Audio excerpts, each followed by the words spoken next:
The two articles I selected were relating to simulator sickness and then also costs in flight simulator development and use.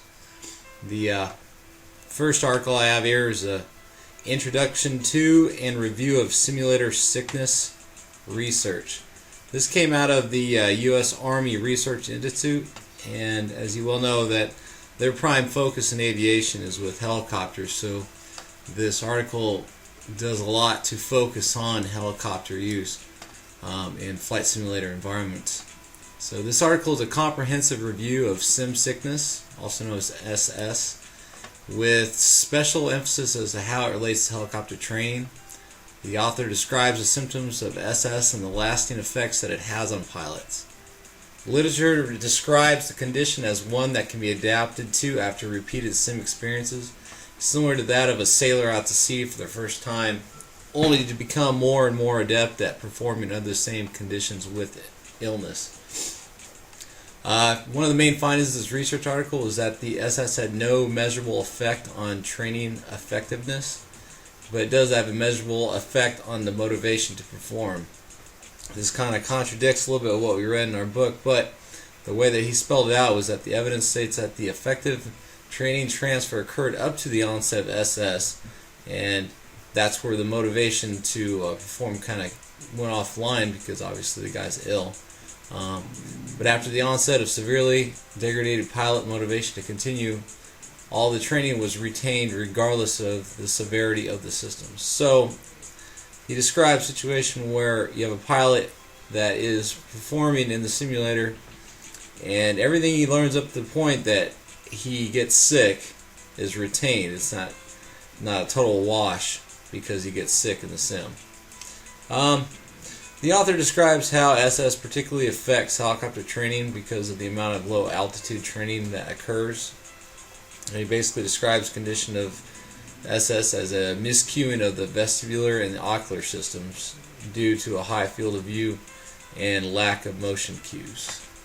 So as we all know, like simulators focus on helicopters, obviously, they do most of their sorties close to the ground, and when you have a high degree of fidelity with your graphics system, and then you don't have the motion cueing that is coordinated with the visual, then that's when SS becomes a real problem.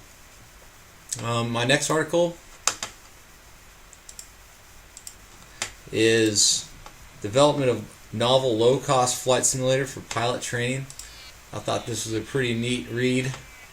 It came out of the World Academy of Science, Engineering, and Technology, and it describes a low-cost full-flight simulator designed utilizing open architecture and low-cost hardware. Because the initial and ongoing cost of flight simulation is often cost prohibitive for many pilots to utilize their benefits. This article provides a conceptual design of a low-cost flight simulator that provides sufficient fidelity to rival those of expensive and proprietary units. The author discusses some of the FAA regulations that drive the simulation industry. In this article, each section identifies how this conceptual design would have to meet these various regulatory standards in order to be certified.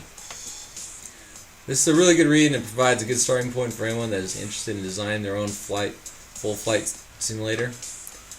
The authors do well to cover just about every aspect of the simulator and some of the constraints that an open system presents to a simulator design, such as if you have a simulator designed by L3 per se, they have most of the production in-house. All the components come out of their own production facility, and then they have the rights to all those different components. And so they have the ability to produce them because they have some like big CNC machines, and they have all sorts of different linear actuators that they have proprietary rights to, and so they can jam out these big expensive simulators, where in this situation you have a group of brilliant guys that get together and crank out a flight simulator in the garage using hardware that they've purchased online or gone down to Ace Hardware to get, and then they've also have to use different software that they purchase online. But the beauty of it all is it costs a fraction of what it would cost to get one through like L3 or one of the leading flight simulator producers, because everything's done in their garage using on-the-shelf components and software that you can download for next to nothing. Pretty cool read. I would definitely go through it. Add it to your cache of literature for your capstone, or just simply go through it in case you want to crank one of these bad boys out in your garage.